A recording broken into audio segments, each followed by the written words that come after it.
น้อง นิดนึงนะครับเพราะฝนมันตก ตกหนักมากเลยครับวันนี้ ตอนนี้ก็จะกินลูกม่วงแล้วนะครับ พรุ่งนี้ไม่ได้ไปโค้งเลยนะครับ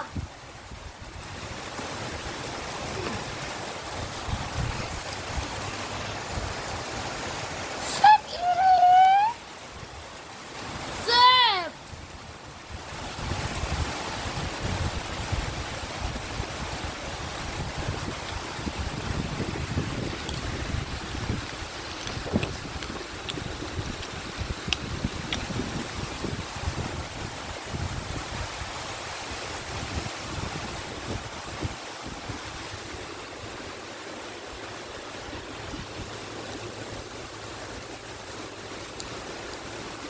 พี่ก็จบเป็นไทยเรียบร้อยแล้วนะครับ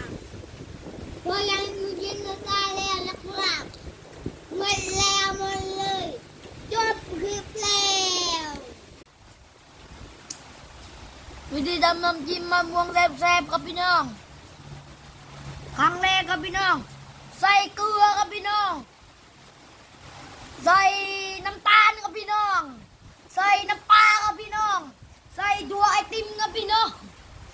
แค่นี้ครับพี่น้องแซ่บๆบิลลี่เลยครับพี่น้อง